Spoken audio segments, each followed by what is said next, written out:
그러므로 생각하라. 너희는 그때에 육체로는 이방인이요 손으로 육체에 행한 할례를 받은 무리라 칭하는 자들로부터 할례를 받지 않은 무리라 칭함을 받는 자들이라.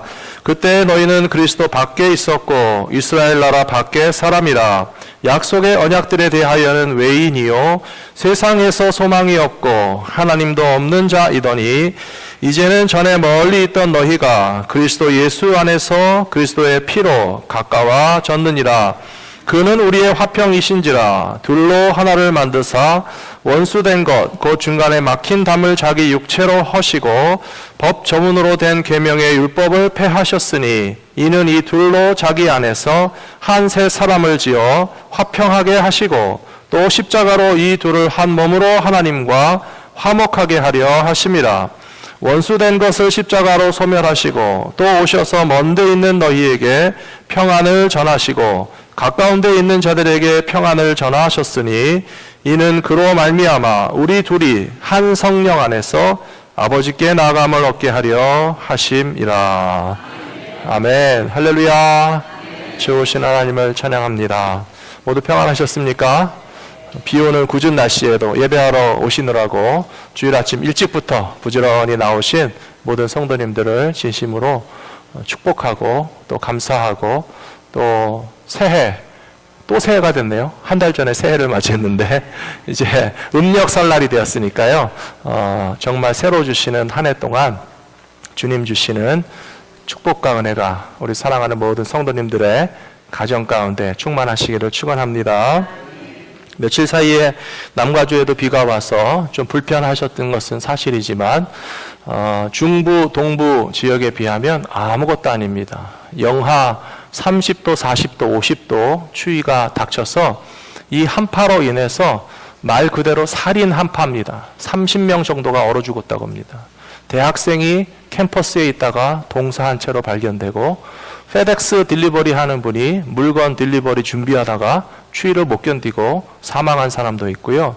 집 안에 난방이 꺼져가지고 집 안에서 얼어 죽은 사람도 있어요. 그 정도로 어마어마한 추위가 지금 미국의 중부 동부를 휩쓸고 지나갔거든요. 그래서 그런 거에 비하면 비가 와서 좀 불편하다는 거 가지고 우리가 정말 불편해하면 너무 안 되겠구나 하는 생각도 하게 됐습니다. 제가 뉴스를 보니까 시카고 지역에 이번 주에 추위가 정말로 심각했다고 합니다. 그래서 바깥에 5분만 나가 있어도 맨살이 얼 정도의 그 어마어마한 추위인데 홈리스들을 위해서 봉사하고 있던 어떤 자매님이 가만히 보니까 너무 안 된 거예요. 70명 정도가 모여서 텐트를 치고 사는 홈리스 지역에 가보니까 그분들이 난방을 위해서 프로판 가스를 갖다가 쓰는데 그게 폭발의 위험도 있고 화재의 위험도 있어서 시에서 이 추위에 그 프로판 가스를 다 압수해 갔다는 거예요. 그러니까 살인 한파는 다가오고 히팅을 할 수 있는 방법도 없으니까 이 캔디스 페인이라고 하는 어떤 여자분이 크레디트 카드를 꺼내가지고 내가 방을 호텔에 예약을 할 테니까 요 추위가 지나갈 동안만 다 들어가서 호텔에서 좀 추위를 피하십시오. 혼자서 다 하지는 못했고요. 옆에서 도와주는 다른 자원봉사자들이 너도 나도 돕겠다 해서 호텔방 60개를 예약을 해가지고 그 70여 명의 홈리스들이 이 추위를 호텔에 들어가서 그 추위를 피할 수 있었다 하는 기사를 보고 제가 참 감동을 받았습니다. 훌륭한 자매님이구나. 분명히 그 뉴스에도 이 70여 명의 홈리스를 위해서 캔디스 페인과 그 봉사자들은 정말 천사 같은 사람이었다. 그런 표현을 하고 있고요. 천사라고 하는 표현이 정말 맞는다 하는 생각을 하게 되었습니다. 그러면서 제 마음에 드는 생각은 무엇인가 하면 오갈 데 없는 사람들이 살인 추위에 바깥에서 자는 것을 피할 수 있도록 호텔방을 잡아주시는 것이 얼마나 좋은 일입니까? 얼마나 착한 일입니까? 얼마나 고마운 일입니까? 근데 하나님께서 우리를 위하여 베풀어 주신 사랑의 크기가 얼마나 큰지 상상해 볼 수 있게 해주시는 것 같아요. 며칠 동안의 호텔방을 잡아주는 것이 아니에요. 영원한 천국을 우리에게 허락해 주신 줄로 믿습니다. 잠깐 위기를 벗어날 수 있도록 도와주신 정도가 아니고 우리의 삶을 송두리째 바꾸어서 하나님의 소유되게 하시는 선물이 예수 그리스도의 십자가를 통하여서 저와 여러분 모두에게 어마어마한 선물로 이미 베풀어 주신 것을 확실히 믿으시기 바랍니다. 이렇게 가난하고 불쌍한 이웃을 위해서 착한 일을 하는 분에게도 칭찬하고 고마워하고 축복하는 것이 마땅한 것처럼 오늘 이 예배를 통하여서 우리는 하나님 앞에 감사를 드리시고 우리를 위하여 십자가의 고난을 담당하신 예수 그리스도께 영광을 올려드릴 수 있는 참된 예배의 시간이 되시기를 부탁합니다. 오늘 말씀 제목은 연결의 비결은 오직 십자가에 있습니다. 십자가에 대한 말씀을 함께 나누려고 합니다. 예수님의 십자가는 하나님과 화목하게 만들어주시는 유일한 통로가 된다라고 하는 사실을 잘 알고 계실 것입니다. 그런데 이 십자가가 하나님과 연결되게 만드는 길이 되게 하신 그 앞에 무슨 일이 있었는가 하면 하나님과 화목할 수 있었던 관계가 깨졌다라고 하는 것을 전제로 하는 것입니다. 창세기에 보시면 에덴 동산에서 창조된 아담과 하와가 하나님과 얼마나 화목한 관계였는지 모릅니다. 가릴 것이 하나도 없었습니다. 심지어 마치 갓난 아기가 엄마 앞에서 빨개 벗고 뛰어다니는 것처럼 아담과 하와도 옷이 없었어요. 벗은 채로 하나님 앞에 나서도 하나도 거리낄 것이 없이 그렇게 투명할 정도로 순전하고 죄가 그 사이에 끼어들지 않았고 하나님 앞에서 우리의 모든 실체와 존재를 다 드러내 보여드려도 하나님과 완전한 소통을 유지할 수 있는 그런 연합과 화목과 결합의 기쁨을 에덴 동산에서 누리고 있었다는 것입니다. 그런데 그렇게 하나님 앞에 벌거벗고도 당당하게 나설 수 있었던 아담과 이브가 어느 순간에부터 하나님 앞에 나서지 못했죠. 숨었습니다. 도망 다녔습니다. 그리고 쫓겨났습니다. 하나님 앞에 저주받은 존재가 되었습니다. 이 엄청난 변혁이 무엇 때문에 일어났는가 생각해 보시면 거기에 바로 죄가 들어갔다는 것을 알 수가 있어요. 사랑하는 성도 여러분, 죄가 무엇인지 설명드리는 것보다 죄가 우리에게 가져온 결과에 대해서 먼저 설명을 드리자면요. 모든 관계를 깨뜨리고 분열을 일으키고 미움과 다툼을 일으키는 것에 우리 속에 있는 그 죄악이 역사하고 있다는 사실을 기억하면서 죄가 갈라놓은 그 관계들을 다시 회복시켜 주실 수 있는 능력이 예수님의 십자가에 있다는 사실을 오늘 다시 한번 기억하실 수 있는 저와 여러분들이 되시기를 부탁합니다. 아담과 하와 부부관계도 마찬가지입니다. 아담이 이 세상에 한 명밖에 없는 남자였어요. 그리고 이브가 이 세상에 한 명밖에 없는 여자였어요. 그러니까 아담이 이브 보고 뭐라고 그랬는지 아세요? 당신이 세상에서 최고로 예쁜 여자입니다. 무슨 말인지 이해되시죠? 한 명밖에 없으니까. 그보다 성경에 더 기가 막힌 표현이 나오는데요. 당신은 나의 살 중에 살이고 뼈 중에 뼈라고 그랬어요. 그것도 맞는 얘기예요. 아담이 깊이 잠든 후에 그의 갈비뼈를 뽑아가지고 하나님께서 그 뼈에다가 또 흙으로 뭉쳐가지고 사람을 만들어 주셨으니까 아담이 생각할 때의 이브는 남이 아니에요. 다른 사람이 아니에요. 너는 너고 나는 나가 아니라 당신은 내 몸에서 나왔으니까 내 몸과 한 몸이나 다름이 없다. 살 중에 살이고 뼈 중에 뼈라고 하는 표현은 정말 나 자신을 사랑하는 것과 같이 귀하게 여기는 사랑스러운 존재라고 막 정신을 못 차리고 행복해 했었거든요. 근데 죄가 들어가기 전까지 그랬어요. 하와의 심령에 죄악이 역사하고 아담의 심령에 죄악이 역사하니까 그렇게 좋아하고 행복하고 세상에 둘도 없는 여자라고, 정말 둘도 없지만은 이제 그렇게 사랑하던 관계가요 어떻게 뒤집어졌습니까? 아담이 하나님한테 원망하는 거예요. 당신이 만들어준 저 여자가 먹으라고 해서 선악과 먹은 것밖에 없는데 왜 저보고 그러십니까? 자기는 책임을 쏙 회피하고 빠져나가기 위해서 여자를 앞장 세우고 여자에게 모든 책임을 전가하면서 나는 여자가 하자는 거를 한 것밖에 없다라고 싹 도망가려고 하는, 언제는 뗄래야 뗄 수 없는 한 몸이라고 하다가 안 좋아지니까 나랑 상관없는 사람인 것처럼 그렇게 심리적인 분리가 일어나고 거리감이 생겨나고 서로가 하나 되지 못하는 문제가 생겨난 한 복판에는 죄가 들어가서 역사하였기 때문이라고 하는 사실을 기억하시면서 우리의 삶을 지배하는 능력이 죄의 능력이 아니고 십자가의 능력 되어야 한다는 사실을 기억하며 살아가시는 저 여러분들이 되셔야 할 줄로 믿습니다. 가인과 아벨도 마찬가지입니다. 친형제입니다. 한아버지, 한 어머니에게서 태어난 이 형제지간에 어렸을 때 얼마나 재밌었겠습니까? 같이 놀고 같이 먹고 같이 즐거운 시간을 보냈을 텐데 다 큰 어른이 되어서 형제 간의 시기와 질투와 불화와 미움과 분노를 참지 못해서 하나님이 왜 내 예배는 기뻐하지 않으시고 동생의 예배만 기뻐하실까? 그 분노를 폭발시킴으로써 형이 동생을 때려 죽이는 그런 비극적인 사건이 발생하지 않았습니까? 죄가 들어가면 분리됩니다. 죄가 들어가면 깨집니다. 죄의 능력이 역사하면 관계는 멀어질 수밖에 없고 서로 불편한 그런 상황 때문에 모두가 괴로워할 수밖에 없다는 사실을 기억하시면서 우리의 삶의 중심이 되어야 될 것은 죄에게 지지 말고 십자가의 은혜가 내 삶을 다스리실 수 있도록 예수 그리스도 앞에 찾아와서 엎드리시는 믿음의 사람들이 다 되셔야 할 줄로 믿습니다. 오늘 읽어드린 말씀의 메시지가 바로 여기에 있습니다. 죄에서 얽매인 우리들을 하나님과도 화목하게 하시고 사람과 사람을 화목하게 하시는 능력이 예수님의 십자가에 있다는 사실을 우리가 깨닫고 그대로 살아야 될 것이라고 가르쳐 주시는 것입니다. 에베소서 2장 16절 말씀 같이 읽겠습니다. 또 십자가로 이 둘을 몸으로 하나님과 화목하게 하려 하심이라. 원수된 것을 십자가로 소멸하시고. 십자가가 원수된 것을 소멸하게 하신다고 그랬습니다. 또 십자가는 하나님과 화목하게 된다고 그랬습니다. 그리고 또 십자가는 이 둘을 한 몸으로 화목하게 하신다 했는데 이 둘이 무엇인지 이 시간 잠깐 설명을 드리겠습니다.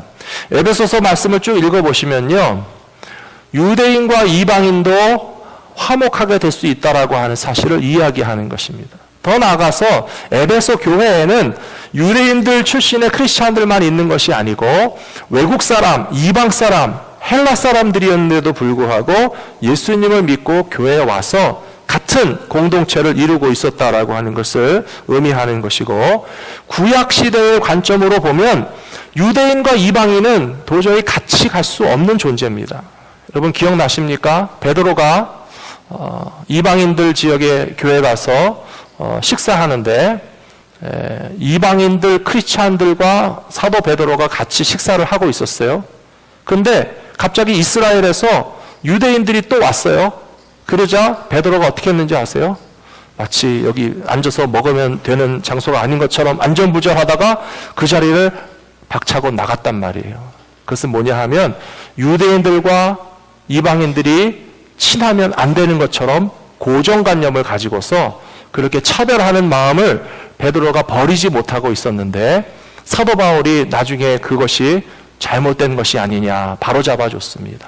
사랑하는 성도 여러분, 이방인과 유대인이 어떻게 하나가 될 수 있겠습니까? 율법으로는 불가능합니다.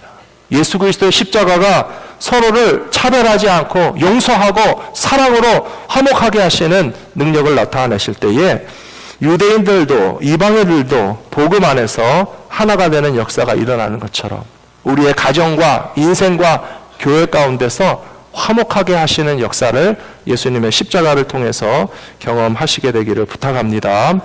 로마서 5장 10절에도 분명히 나와 있습니다. 같이 읽어보실까요? 곧 우리가 원수 되었을 때에 그의 아들의 죽으심으로 말미암아 하나님과 화목하게 되었은즉 화목하게 된 자로서는 더욱 그의 살아나심으로 말미암아 구원을 받을 것이니라. 아멘. 우리가 원수 되었다라고 되어 있습니다. 우리가 누구와 원수가 됐을까요? 하나님과 원수가 된 것입니다. 죄인은 거룩하신 하나님과 사실은 공존할 수가 없어요. 하나님께서 아담과 하와를 사랑하시지만 창조하시고 만드시고 축복하셨는데 하나님께서 아담과 하와를 왜 사랑하지 않으시겠습니까? 그런데 그들을 에덴 동산에서 쫓아내실 수밖에 없었어요. 교만과 죄악과 어리석음으로 유혹과 시험에 걸려 넘어짐으로써 죄에 오염되어서 거룩하지 못한 존재인 아담과 하와를 하나님께서 용납하실 수 없기 때문에 에덴 동산에서 쫓아내실 수밖에 없었습니다. 그런데 하나님께서는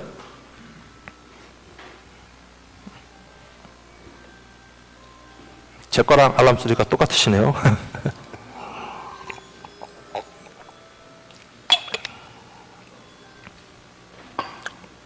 네, 어디까지 했습니까? 예, 로마서 5장 10절. 우리가 원수 되었을 때 하나님 앞에서 거룩하지 못한 존재인 우리들이 하나님에게서부터 멀어졌을 때 우리가 다시 하나님에게로 돌아올 수 있는 길을 초청하시고 원하시기 위해서 먼저 다가오신 분이 누구신가 하면 바로 하나님이시라는 것입니다.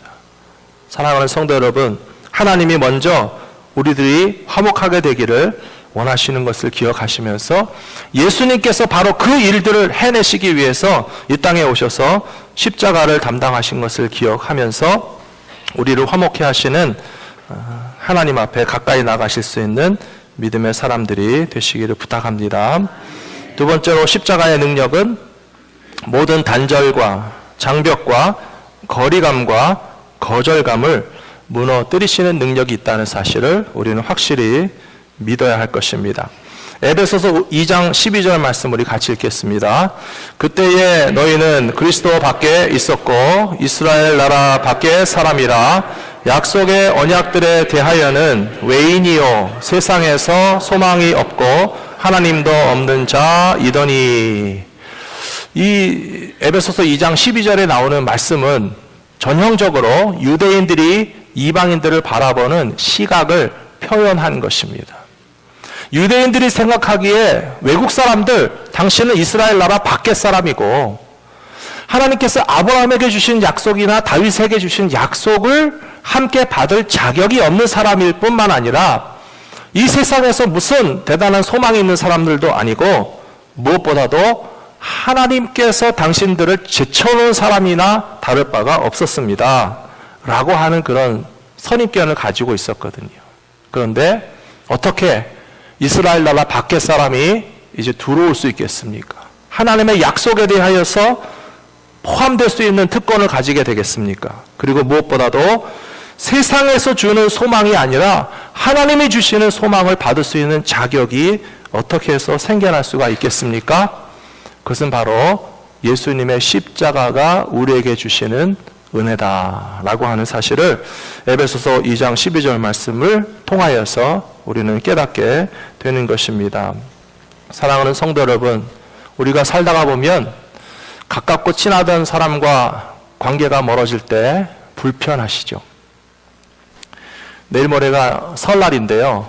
설날 명절에 가족들이 다 모여서 다들 그냥 친밀하게 하하호호하고 맛있는 떡국도 먹고 음식도 먹고 대화도 나누면 참 좋겠지만 어떤 경우에 집안에서 좀 불편하신 분이 있어요. 명절이 돼도 안 만나고 싶은 사람도 있어요. 오히려 식구들이 다 모인 자리에 그 식구는 안 왔으면 좋겠는데 누가 탁 나타나면 막 다들 막 안절부절하면서 왜 왔을까? 와서 또 뭔 소리를 할까? 혹은 또 무슨 행동이 나올까 하면서 마음 졸이게 하는 그런 식구들이 아마 집집마다 한 분 정도는 있을지 모르겠어요.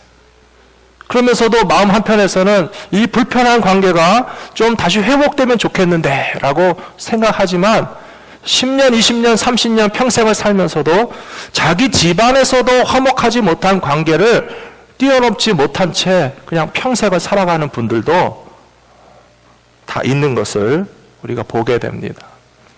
또 늘 우리 주변에서 가까이 만나시는 분들도 마찬가지예요.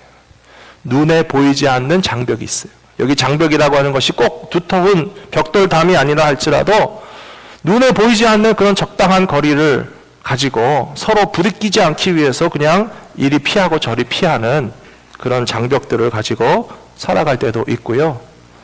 어떨 때는 내가 다가가고 싶은데 그쪽에서 도망가시는 경우도 있어요. 그럴 때 우리가 거리감을 느끼죠. 또 거절감을 느낍니다. 왜 그럴까? 나는 인사도 하고 다가가기도 하고 좀 친하고도 싶고 같이 은혜 받고 신앙생활하고 싶은데도 뭔가 알 수 없는 그런 이유 때문에 거리감이 있고 거절감이 있어서 그 멀어진 관계들, 그 모든 것들을 극복할 수 있는 비결이 무엇이라고 성경에서 말씀하고 계십니까? 예, 빨간 글씨로 써져 있어요. 십자가라고. 십자가라고. 사랑하는 성도 여러분, 우리 삶에 경험하는 단절들을 주님의 십자가가 치료하여 주실 줄로 믿습니다. 우리 삶에 가로막고 있는 장벽들도 주님의 십자가가 무너질 때 그것이 무너지게 될 줄로 믿습니다. 말씀 가운데서 분명히 예수님께서 십자가를 통하여 자기의 육체를 가지고 그런 장벽들을 허물어 주셨다라고 말씀하고 있기 때문에요. 다른 인간적인 방법과 노력을 가지고 도저히 가까워질 수 없는 관계들이 예수님의 십자가의 의미를 깨닫고 정신을 깨닫고 우리도 십자가의 정신을 가지고 따라서 예수님을 따라가기 원할 때 우리 삶의 그 모든 힘들고 아픈 관계들이 회복되는 은혜를 맛보시게 되기를 축원합니다. 골로새서 1장 20절에도 분명히 나와 있습니다. 같이 읽겠습니다. 그의 십자가의 피로 화평을 이루사 만물 곧 땅에 있는 것들이나 하늘에 있는 것들이 그로 말미암아 자기와 화목하게 되기를 기뻐하심이라. 아멘. 하나님께서 이 세상에 있는 모든 것들이 하나님에게서부터 멀어진 그 죄로 말미암아 관계가 멀어지고 파괴됐다고 말씀드렸는데요. 죄로 말미암아 멀어지고 깨어진 관계들이 회복되게 되는 것을 하나님이 기뻐하시고 있고요. 그것이 바로 십자가를 통해서 이루어진다라고 하신 말씀은 우리 삶 가운데도 반드시 이루어지게 될 것이라고 믿습니다. 제가 오늘 말씀을 준비하면서 요즘에 좀 관심을 갖게 된 주제 중에 하나는 우울증 증세를 가진 분들이 굉장히 많다는 거예요. 그리고 우울증 증세로 인해서 힘들어하는 분들도 우리 주변에 많다는 사실을 제가 좀 느끼게 됐고요.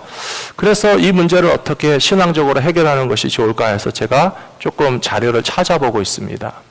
WHO라고 하는 세계보건기구 월드 헬스 오거니제이션에서 발표한 자료를 보니까요. 지난 10년 동안에 전 세계적으로 우울증 환자가 18%가 증가했다고 그래요.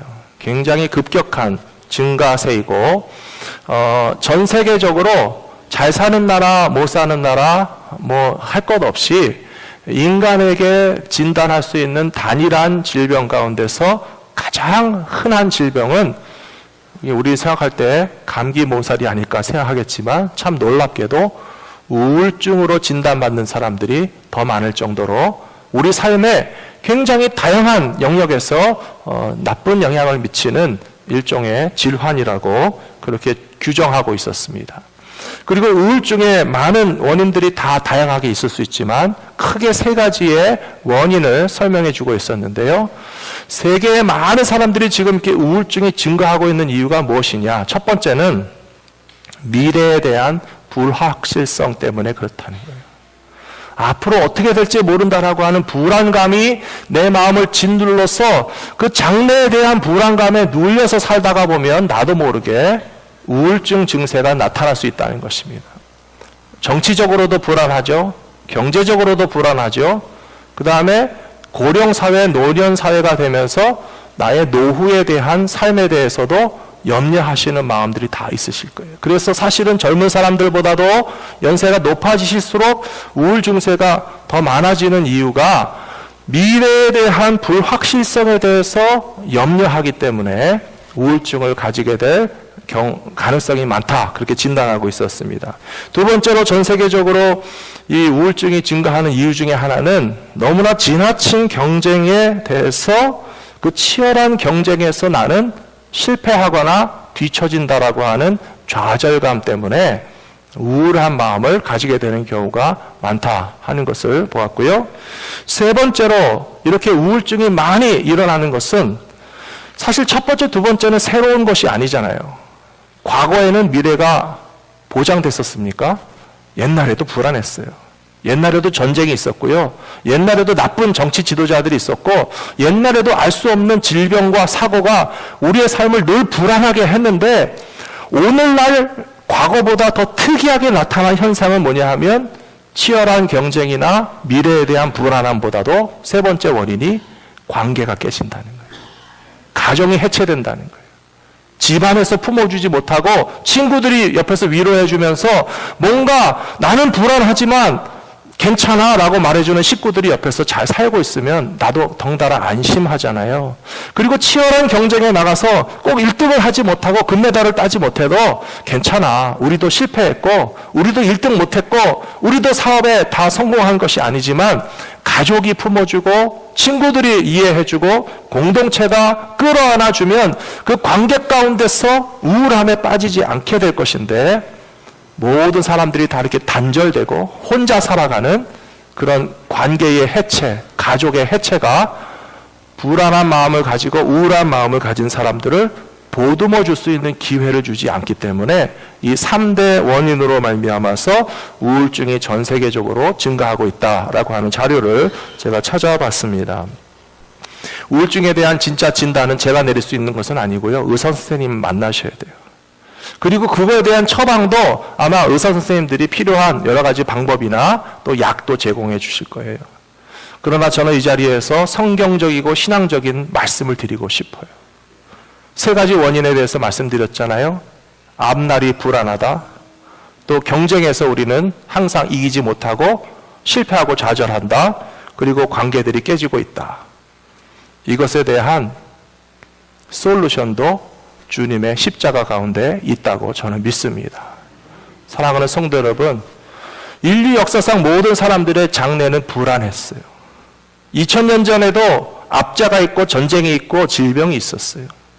노후 보장 다 받고 살아오신 인류는 아무데도 없어요.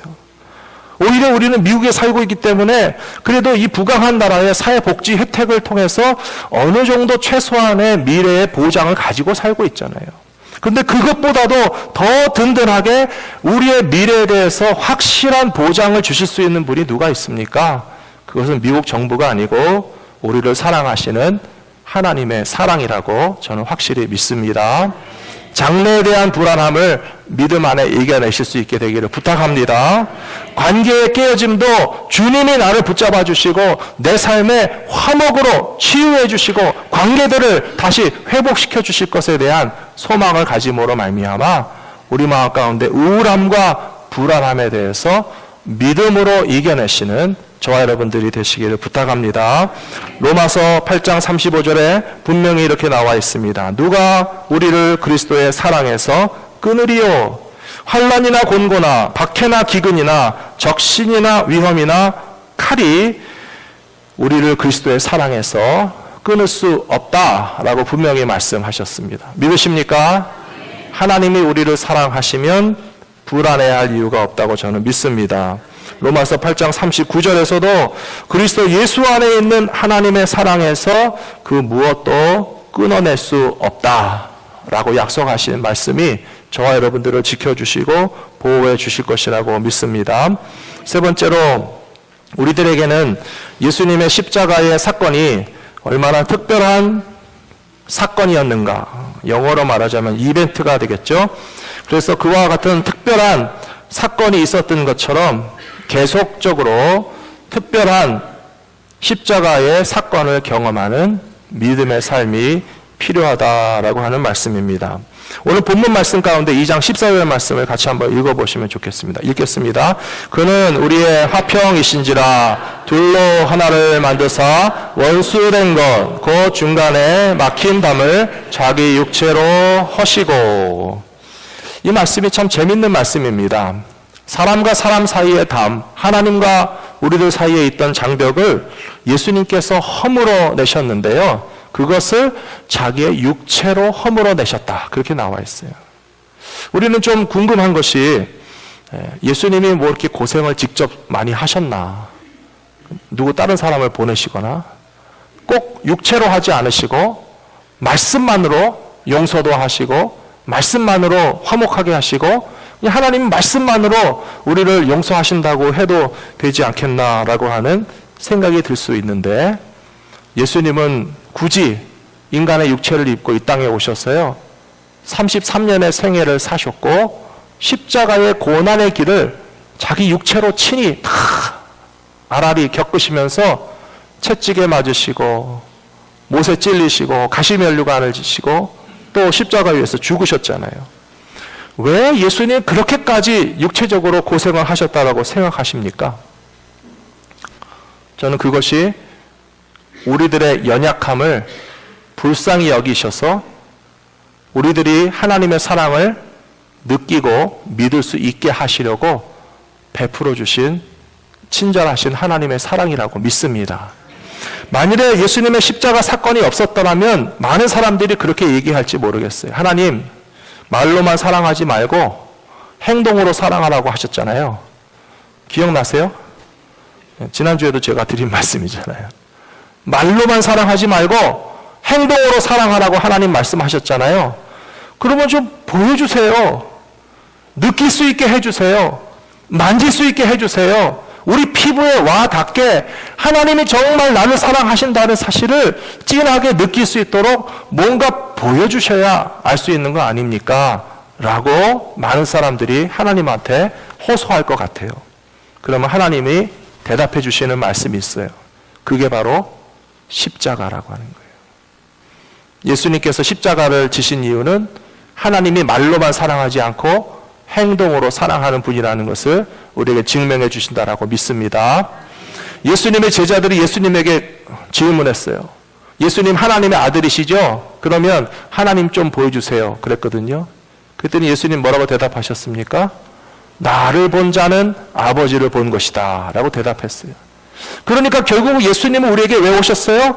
하나님을 볼 수 있게 하려고 오셨고 하나님을 만질 수 있게 하려고 오셨고 하나님이 나를 위하여서 십자가에 고난당하신다는 것을 구체적으로 실제적으로 느낄 수 있게 하기 위해서 십자가를 친히 지셔야만 했다는 사실이 우리에게는 얼마나 고맙고 감사한 일이냐 하는 것이에요.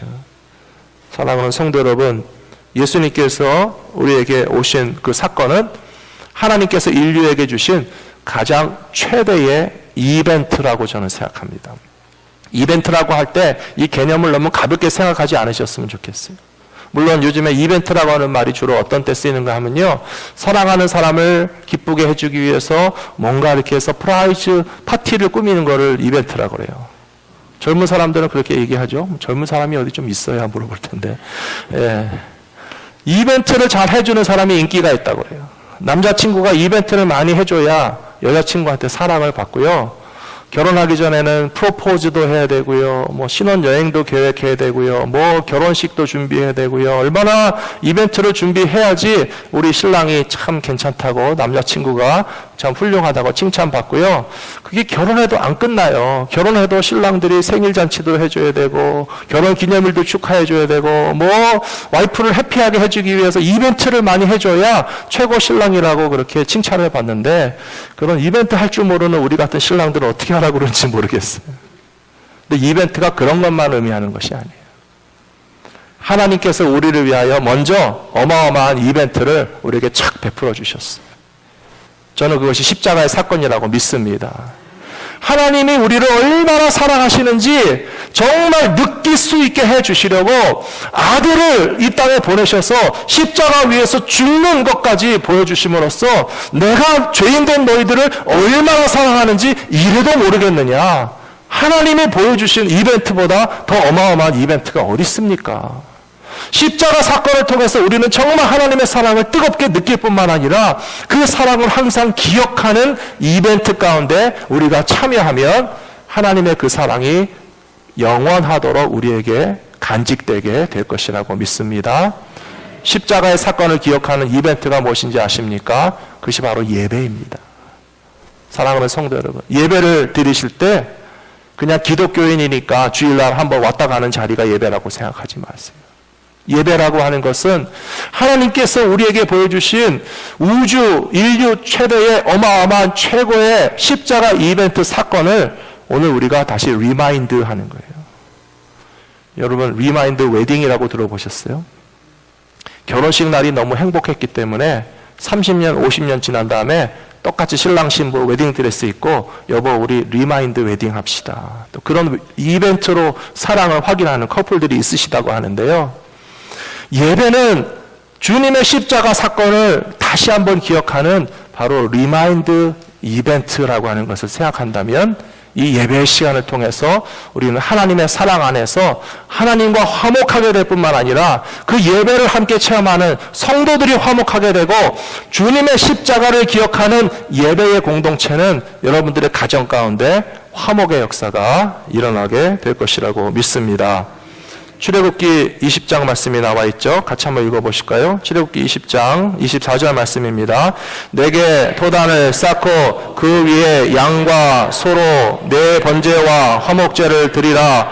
내가 내 이름을 기념하게 하는 모든 곳에서 내게 임하여 복을 주리라. 아멘. 하나님은 양과 소가 없어도 우리에게 복을 주실 수 있는 하나님이세요. 하나님은 번제가 없어도 화목제가 없어도 우리에게 축복하기 원하시는 하나님이세요. 그런데도 불구하고 이스라엘 백성들에게 너의 양과 너의 소를 가지고 네가 번제를 드리고 네가 화목제를 드리는 그 예배의 현장 가운데서 하나님이 임재하시고 그런 예배를 드리는 사람들에게 축복해 주기를 원한다라고 초청하셨잖아요. 예배가 얼마나 중요한 것입니까?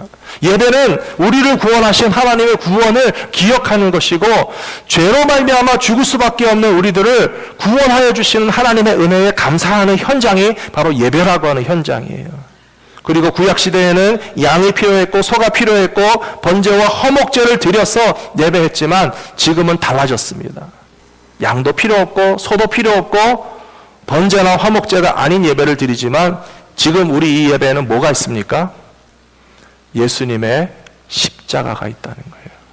사랑하는 성도 여러분, 이제는 더 이상 우리가 양과 소로 제물 삼지 않아도 예수님께서 십자가 위에서 우리를 위하여 대신 제물이 되신 것을 기억하고 기념하고 감사하면 하나님께서 오늘 우리 예배 가운데 임하셔서 복을 주실 줄로 믿습니다. 하나님께서 우리를 화목하게 하기를 원하시는 그 원하심이 십자가를 통해서 완성된 것을 기억하시면서 또 우리의 삶과 가정과 교회 안에서도 그 어떤 장벽과 담벼락과 거리감과 단절도 다시 치유하고 회복하시는 능력이 주님의 십자가에 있는 것을 경험하고 살아가시는 저와 여러분이 다 되시기를 축복합니다. 기도하겠습니다. 아버지 하나님, 죄와 욕심과 시기와 질투와 분노와 우리의 모든 유혹과 시험에 넘어지는 모습들이 얼마나 많은 관계들을 아프게 하고 힘들게 하고 멀어지게 했는가를 생각하면서 하나님 앞에 회개합니다.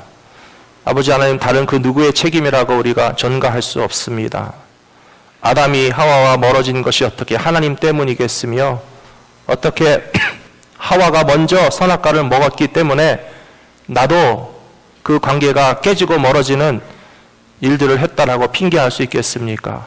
아버지 하나님, 그것이 나의 허물이고 나의 죄악이고 우리의 어리석음이고 우리의 마음과 생각이 주님의 십자가 은혜로 지배를 받는 것이 아니라 죄악의 권세에 지배를 당하는 어리석은 삶을 살았기 때문에 우리의 관계가 깨어지고 가정에도 아픔이 있으며 교회 안에도 화목을 이루지 못하고 우리 삶 가운데 분열과 소외와 단절과 멀어짐에 아픔을 겪게 된 원인은 내 안에 있는 죄 때문에 출발한 것을 기억하면서 회개하기를 원합니다. 주님, 용서하여 주시옵소서. 사랑하는 믿음의 가정들 가운데 화목의 역사가 일어나게 하여 주시옵소서. 너나 할 것 없이 상대방에게 책임을 전가하고 비판하고 손가락질하는 것이 아니라 내가 그리스도의 십자가 앞에서 녹아지고 깨어짐으로써 나도 내 십자가를 지고 내 가정을 위하여서 예수님처럼 섬기는 사명을 감당하게 되면 그런 가정들마다 다시 화목하게 되고 하나가 되는 역사가 일어나게 될 줄로 믿습니다. 성도들 가운데도 오직 주님의 십자가만이 역사하여 주시옵소서. 사람의 생각으로 서로를 멀리하거나 차별하거나 판단하거나 상처를 주는 것이 아니요, 우리가 다 주님의 십자가 앞에서 녹아지고 깨어짐으로써 형제와 자매를 이해하고 품어주고 끌어안을 수 있는 믿음의 공동체가 되어서 반드시 화목하게 하시는 십자가의 능력을 체험하는 공동체가 되게 하여 주시옵소서.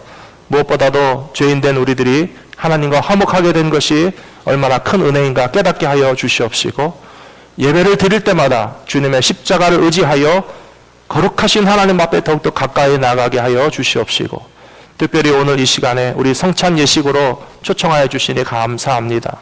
예수님의 살과 피를 상징하는 떡과 잔을 받을 때에 자격이 없는 우리들, 이방인이었고 율법 밖에 있었고 세상에도 소망이 없으며 하나님도 감히 가까이 할 수 없는 존재였지만 예수님의 십자가 덕분에 하나님께로 가까이 나갈 수 있게 된 은혜를 입은 것을 감격하는 예배 시간이 될 수 있도록 성령께서 우리의 마음과 생각을 주장하여 주시옵소서.